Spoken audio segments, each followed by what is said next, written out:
Assalamualaikum warahmatullahi wabarakatuh. Perkenalkan, nama saya Ahmad Duhi dengan NPM 211000001. Saya di sini akan menjelaskan materi tentang UTS Pengantar Hukum Indonesia dengan dosen pengampu Ibu Tuti Rastuti dan Ibu Tia Ludityana. Istilah PHI. PHI adalah kepanjangan dari kata Pengantar Hukum Indonesia. Ada 3 kata dalam istilah ini, yakni pengantar, hukum, dan Indonesia. Dengan demikian, maka istilah pengantar hukum Indonesia dapat dimaknai sebagai memperkenalkan secara umum atau secara garis besar hukum-hukum yang berlaku di Indonesia. Tujuan mempelajari PHI, yang pertama, memahami sistematika dan susunan hukum yang berlaku di Indonesia.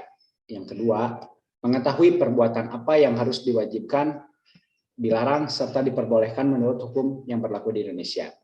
Yang ketiga, mengetahui secara keseluruhan peraturan yang mengatur kehidupan negara dan masyarakat Indonesia. Perbedaan antara PHI dan PIH. PHI atau Pengantar Hukum Indonesia adalah mata kuliah yang mempelajari hukum positif yang berlaku secara khusus di Indonesia. Namun, jika PIH atau Pengantar Ilmu Hukum merupakan mata kuliah pengantar guna memperkenalkan dasar-dasar ajaran hukum secara umum atau secara global. Pengertian hukum. Hukum adalah peraturan-peraturan yang berupa norma dan sanksi yang dibuat dengan tujuan untuk mengatur tingkah laku manusia, menjaga ketertiban, keadilan, dan mencegah terjadinya kekacauan. Definisi hukum secara garis besar masih dicari oleh para ahli hukum. Namun ada beberapa pengertian hukum menurut para ahli, diantaranya pengertian hukum menurut Prof. Utrecht. Hukum adalah petunjuk hidup yang mengatur tata tertib dalam suatu masyarakat yang bersangkutan. Sedangkan menurut Prof. Mohtar, hukum adalah peraturan yang bersifat memaksa yang menentukan tingkah laku manusia dalam lingkungan masyarakat yang dibuat oleh badan hukum resmi yang berwajib. Pengertian tata hukum. Tata hukum diambil dari 2 kata, yaitu tata dan hukum. Kata mentata dapat diartikan dengan menyusun, misalnya dari yang rendah ke yang baru, yang khusus ke yang umum. Susunan hukum tersebut terdiri dari aturan-aturan hukum yang tertata sedemikian rupa untuk menyelesaikan peristiwa hukum yang terjadi di masyarakat. Ius constitutum dan ius constituendum. Ius constitutum adalah hukum positif yang berlaku saat ini. Contohnya KUHP, KUH Perdata, dan sejumlah undang-undang.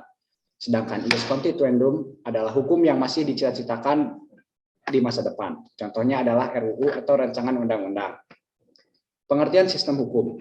Sistem hukum adalah satu kesatuan utuh dari tatanan yang terdiri dari bagian atau unsur yang satu sama lain saling berhubungan. Dan sistem hukum yang dianut di Indonesia adalah sistem hukum Eropa kontinental atau civil law. Karena berupa peraturan yang berbentuk undang-undang yang tersusun secara sistematis dan terkodifikasi. Jenis dan karakteristik sistem hukum. Yang pertama, sistem Eropa kontinental atau civil law. Cirinya, yang pertama, adanya sistem kodifikasi. Yang kedua, hakim tidak terikat dengan presiden atau doktrin secara desisis, sehingga undang-undang menjadi rujukan hukumnya yang utama. Sistem hukum peradilannya bersifat inkuisitorial. Yang kedua, common law.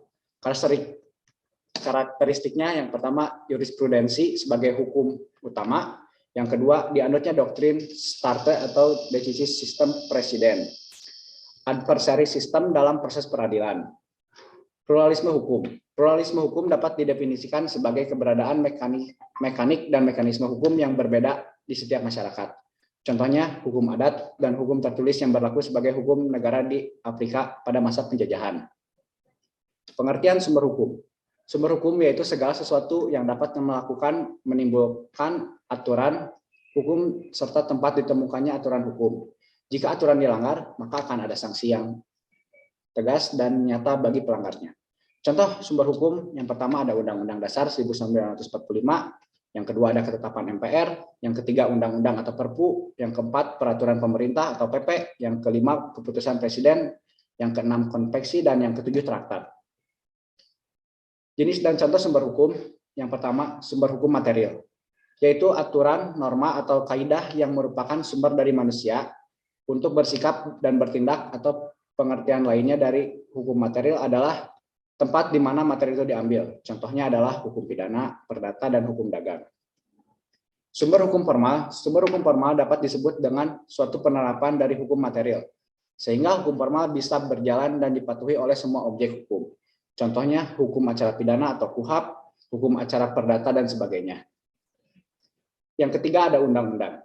Undang-undang merupakan segala sesuatu aturan yang mempunyai kekuatan hukum yang mengikat, yang dijaga oleh negara. Contohnya adalah undang-undang dan peraturan pemerintah atau PP. Yang keempat, kebiasaan. Merupakan segala macam tingkah laku yang sama serta juga dilaksanakan dengan secara terus-menerus sehingga menjadi hal yang umum dilakukan.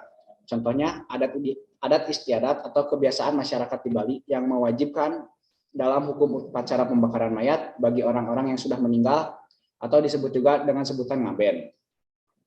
Yang kelima adalah jurisprudensi. Jurisprudensi merupakan segala macam keputusan hakim dari masa lampau terhadap sebuah perkara yang sama, sehingga dijadikan keputusan oleh para hakim di masa kini.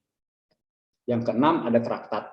Traktat merupakan segala macam bentuk perjanjian yang dilakukan oleh dua negara atau lebih, dan perjanjian tersebut mempunyai sifat yang mengikat untuk negara-negara yang bersangkutan pada traktat ini. Dengan secara otomatis traktat itu juga mengikat warga negara dari negara yang bersangkutan. Contoh traktat. Contoh sumber hukum traktat, ada yang pertama ada traktat bilateral. Merupakan suatu jenis traktat atau juga perjanjian yang dibentuk oleh dua negara saja. Sedangkan jika traktat multilateral merupakan sebuah perjanjian internasional yang dibentuk oleh banyak negara. Penggolongan hukum. Yang pertama, hukum berdasarkan bentuknya ada dua, yaitu hukum tertulis dan hukum tidak tertulis. Hukum tertulis adalah hukum yang dicantumkan dalam berbagai peraturan perundang-undangan secara tertulis. Contohnya, Undang-Undang 1945, Keputusan Presiden, KUHP, dan lain-lain. Sedangkan jika hukum yang tidak tertulis adalah hukum yang berlaku serta diyakini oleh masyarakat dan dipatuhi, akan tetapi tidak dibentuk menurut prosedur yang formal. Contoh hukum tidak tertulis adalah hukum adat, hukum agama, dan lain-lain. Yang kedua, hukum menurut sumbernya yaitu hukum undang-undang.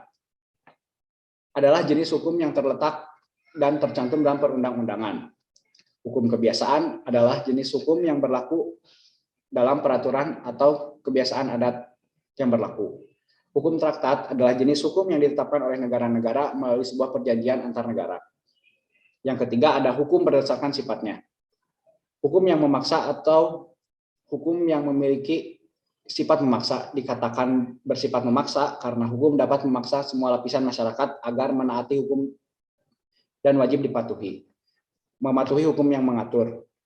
Hukum yang mengatur dikatakan bersifat mengatur karena hukum memiliki aturan yang wajib ditaati oleh semua golongan masyarakat agar terciptanya ketertiban dan keamanan.